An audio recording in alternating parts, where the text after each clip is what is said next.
నా పేరు బొమ్మిడి శ్రీనివాసరెడ్డి, కరీంనగర్ ఆటో కార్మిక సంక్షేమ సంఘం అధ్యక్షులు. కరీంనగర్ నుంచి వెళ్ళి మేము ఒకటే ఇలా ప్రభుత్వాన్ని కోరుతా ఉన్నాం.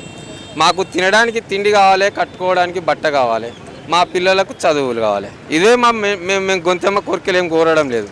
ఎందుకంటే మేము ఇంతకుముందు 3-4 సంవత్సరాల క్రితం రోజు ప్రొద్దున 6 గంటలకు లేచి రాత్రి 9 గంటల దానికి ఆటో నడుపుకుంటే రోజుకో 1000 రూపాయలు సంపాదించుకునేటోళ్ళం.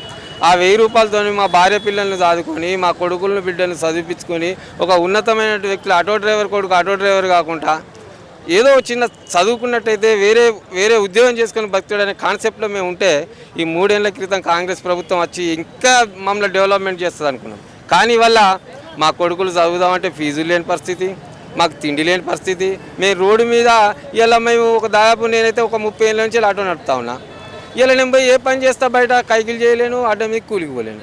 మరి ఇవాళ నా నోటికాడ బుక్కను గుంజేసుకుంటున్న ఈ కాంగ్రెస్ ప్రభుత్వం కనీసం ఇప్పటికైనా ఆలోచించాలి.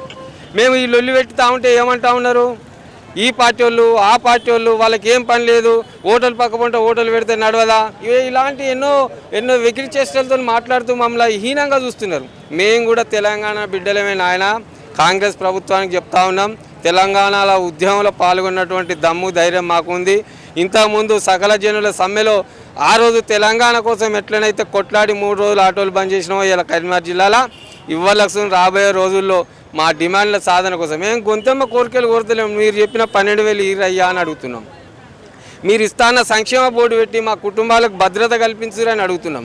ఇలా రోడ్డు మీద మేము పోతుంటే ఇంతకుముందు ఏదైనా యాక్సిడెంట్ అయ్యి డ్రైవర్ చనిపోతే 5 లక్షల ప్రమాద బీమచ్చు, దాంతో మా భార్య పిల్లలకి ఇంత భరోసా ఉండే. ఇలా అదిసుని తీసేసారు. ఇలా నువ్వు ఉచిత మహిళా బస్సులు పెట్టేసరికి దాదాపు 250 మంది ఆత్మహత్యలు చేసుకున్నారు. దాదాపు ఒక 150 నుంచి 200 మంది వాళ్ళకి ఏం చేయనో తెలియక కుమిలిపోయి హార్ట్అటాకులతో చచ్చిపోయారు. కనీసం ఒక ఆటో డ్రైవర్ను మీరు పరామర్శించినటువంటి సందర్భం ఉందా?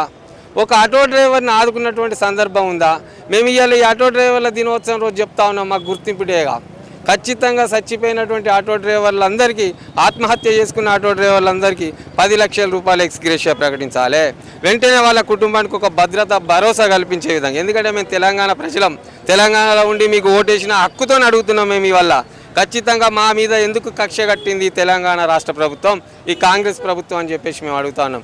ఎందుకు అడగాల్సి వస్తుందంటే, ఇది మీరు వచ్చినప్పటి నుంచి ఇప్పటి వరకు ఆటో డ్రైవర్లను అణగదొక్కుంటూ మమ్మల్ని మరీ రోడ్డు మీదకి తీసుకొచ్చి, అసలే మా ఈ రోడ్డు మీద బతుకులు, ఇంకా మమ్మలను రోడ్డు మీదకి తీసుకొచ్చి మమ్మల్ని ఆగం చేసే విధంగా ఉంది తప్ప మీ పాలన మమ్మల్ని ఎక్కడన్నా ఆదుకున్నటువంటి దిశగా కానీ ప్రయత్నం కానీ చేసినట్టు ఎక్కడ కనిపించలేదు.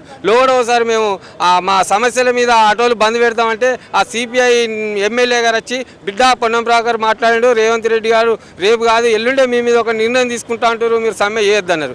అది ఎక్కడికి కనీసం ఆ సిపిఐలు అంటే వాళ్ళు కమ్యూనిజం నుంచి వెళ్ళి కార్మికుల పక్షాన హుందాగా వ్యవహరించి కార్మికుల కోసం న్యాయం చేసే విధంగా కొట్లాడే వ్యక్తి కదా. అంత పెద్ద పార్టీ, వాళ్ళు పెద్ద నాయకుడు ఎమ్మెల్యే స్థానంలో చెప్తానని నమ్మినాం. ఇప్పటివరకు కనీసం సిపిఐ పార్టీలో కార్మికుల కోసం కొట్లాడుతా ఉన్న ఎమ్మెల్యే గారికి మేము ఆదికస్తలేమా, ఎందుకు నువ్వు అసెంబ్లీలో నిలదీయకపోతున్నావు అని చెప్పేసి ఆ సార్ గారిని మేము అడుగుతా ఉన్నాం. ఎందుకంటే కమ్యూనిజంలోకి వెళ్ళి కార్మిక పక్షపాతం అని చెప్పుకునే వాళ్ళు కూడా మమ్మల్ని పట్టించుకొని సందర్భం ఇవ్వాలి. ఎందుకంటే మేము సమ్మె చేయకుండా, మేమే బంద్ చేయకుండా చెప్పి రాత్రి చెప్పి మాతో సమ్మెను విరింపజేసినారు. కాబట్టి ఖచ్చితంగా ఈ బాధ్యత మీరు తీసుకోవాలి. ఎందుకంటే ఇలా ఆటో డ్రైవర్లు చాలామంది చనిపోతూ ఉన్నారు. ఇవాళ కరీంనగర్లో ఇలా సిటీ బస్సులు పెట్టిర్రు. అంతో పొట్టకూటి కోసం మేము 10-20 సంపాదించుకుంటే ఆదిశం మొత్తం గుంజుకుంటున్నాం. పొన్నం ప్రభాకర్ గారు, మేము నీకేం పాపం చేసినాం, మేము కరీంనగర్ ఆటో డ్రైవర్లం, ఎలక్ట్రికల్ ఆటోలు తీసుకొస్తా అంటారు, అది కరీంనగర్లోనే ఓపెన్ చేస్తా అంటున్నాం.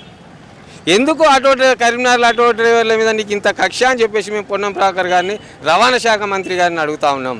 ఎందుకు మా మీద? ఎందుకంటే మీకు కరీంనగర్ ఉన్నప్పుడు మేము ఓట్లు వేయలేదని కక్ష ఉందా? మీరు రండి, మాకు సానుకూలంగా ఉండరు, మీకే ఇస్తాం ఓట్లు. అన్నా మీకు దండం పెట్టి చెప్తున్నాం, మా ఆటో డ్రైవర్ల మీద కక్షపూర్తికంగా వ్యవహరించకూర్రి. ఇక్కడ మీరు పుట్టిన గడ్డ కరీంనగర్ గడ్డలా దాదాపు 9 మంది ఆటో డ్రైవర్లు ఆత్మహత్య చేసుకున్నారు. కనీసం ఒక్కరిని నీకు కూతవేటి దూరంలో మా రామ్నగర్ ఆటో స్టాండ్ మీద కరుణాకర్ గౌడ్ అని చెప్పేసి పురుగుల మందు తాగి ఇదే మార్క్పేట్ చైర్మన్ మీరున్న మార్క్పేట్లోనే ఆత్మహత్య చేసుకున్నారు. కనీసం అదన్నా కనిపిస్తలేదన్న నీకు? వారి కుటుంబాలను ఆదుకోరి, డ్రైవర్లకు ఒక భరోసాను కల్పిర్రి. మా ఆటోల మీద మేము బతికితే కనీసం మేమున్నంత మట్టుకైనా రాబోయే కాలానికి అది ఎట్లుంటుందో కానీ మేము దీని మీద ఆధారపడ్డాం కాబట్టి ఇప్పటికైనా మా కుటుంబాలను పోసుకునే విధంగా సంవత్సరానికి 12,000 ఇస్తా అన్న 12,000 ఇవ్వండి, మాకు ఒక సంక్షేమ బోర్డుని ఏర్పాటు చేయండి, మా కుటుంబాలకు ఒక భద్రత కల్పించండి, ఏదైనా ప్రమాదం వస్తే చనిపోతే ఆ కుటుంబానికి ఓ 10 లక్షలు ఇచ్చే విధంగా ఇన్సూరెన్స్ పాలసీని తీసుకురండి. మీకు కావాల్సింది ఏంటి, మీకు ఇంకొకటి సంక్షేమ బోర్డు పెడితే మేము చెప్తా ఉన్నాం. ప్రభుత్వానికి ఎందుకు ఆలోచన వస్తుందో వస్తలేదో కానీ మీరు ఇవాళ పెట్రోల్ మీద, గ్యాస్ మీద, డీజిల్ మీద దాదాపు 70% మా డబ్బును మీరు దోసుకు తింటారు ట్యాక్సీ రూపకంగా.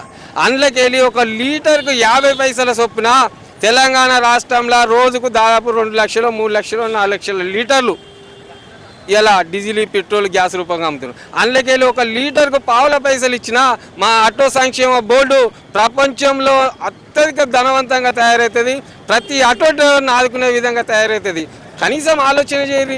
మీరు పెట్టకూరు గవర్నమెంట్కి వెళ్ళి ఆ పెట్రోల్ బంకుల దగ్గర, షోరూమ్ల దగ్గర మా మీద అనేకమైన వెహికల్ తీసుకొచ్చేస్తారు. వాళ్ళ దగ్గర తీసుకొని చెస్ రూపకంగా మాకు ఈరి మా కుటుంబాలను ఆదుకోర్రి.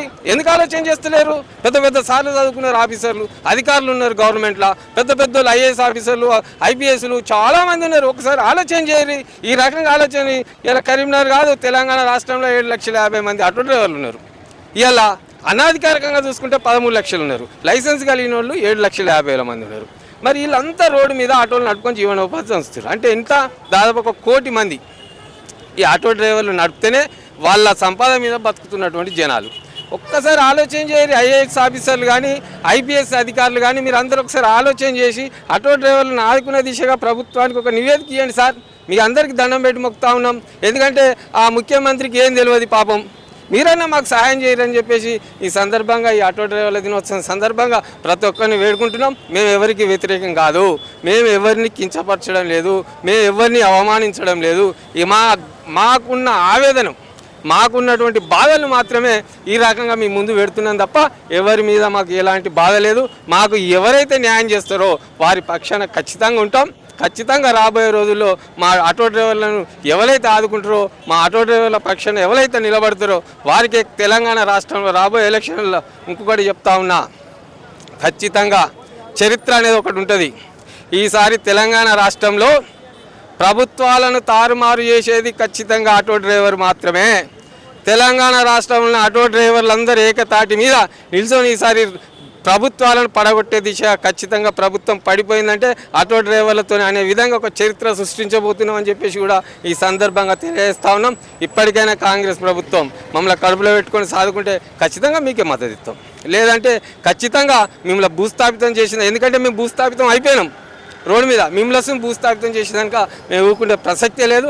ఖచ్చితంగా ఆటో డ్రైవర్లను ఆదుకోవాలని చెప్పేసి ఆటో డ్రైవర్ల దినోత్సవం సందర్భంగా ప్రతి ఒక్కరికి ఆటో డ్రైవర్ దినోత్సవ శుభాకాంక్షలు తెలుపుకుంటూ మరి ప్రభుత్వాన్ని ఇక్కడి నుంచి వేడుకుంటున్నాం. దయచేసి మాకు సానుకూలంగా ఉండండి. నా పేరు బొమ్మడి శ్రీనివాసరెడ్డి, కరీంనగర్ ఆటో కార్మిక సంక్షేమ సంఘం జిల్లా అధ్యక్షుడు.